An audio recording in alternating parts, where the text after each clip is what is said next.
இன்றைக்கி நம்ம பார்க்க போகிறது trigonometry exercise 6.1ல் 8th sum. If cos theta is to sin theta equal to 1:2, then find the value of something. இங்கே இத்தனை time நம்மளுக்கு கொடுத்தது ரேஷியோ இல்லாமல் கொடுத்தாங்க. இந்த டைம் ரேஷியோ இருக்குது. அதை இப்போ எப்படி சால்வ் பண்ணுறதுன்றதை பார்க்கலாம்.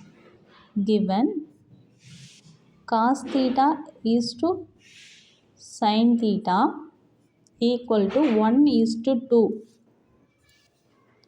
cos theta by sin theta இந்த ரேஷியோன்றதை டிவைடட் பையில் எழுதிக்கலாம்.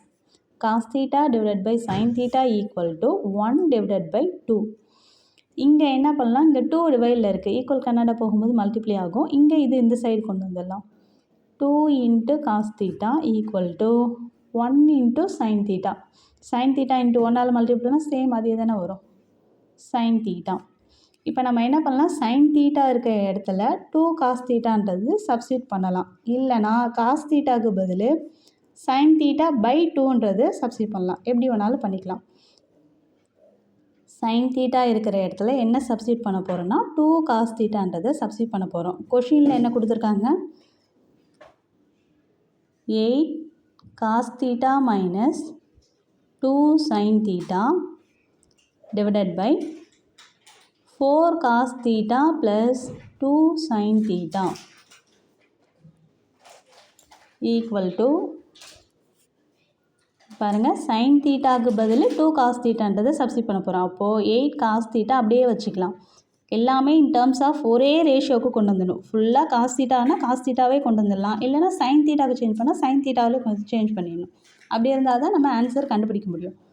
-2 இந்த sin theta இருக்கு இல்லையா, அந்த sin thetaக்கு பதில் 2 cos thetaன்றதை சப்ஸ்டியூட் பண்ண போகிறோம். 2 cos theta divided by 4 cos theta plus 2 sin thetaக்கு பதில் 2 cos theta.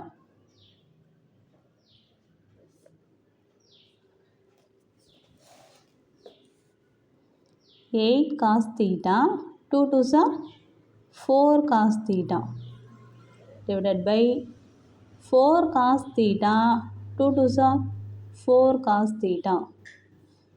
இங்கே ரெண்டுமே சேம் ரேஷியோவில் இருக்கு இல்லையா, அப்போ ஆட் பண்ணிக்கலாம். இங்கேயும் அதே மாதிரி மைனஸ் பண்ணிக்கலாம். 8ல் 4 போச்சுன்னா 4 cos theta divided by 4 plus 4 8 cos theta. ரெண்டுமே cos thetaவில் இருக்கிறதுனால cos theta கேன்சல் பண்ணிக்கலாம். 4 1s are 4, 4 2s are 8. Therefore, the answer is 1/2. Therefore, 8 cos theta minus 2 sin theta divided by 4 cos theta plus 2 sin theta. The value is 1/2. Thank you for watching.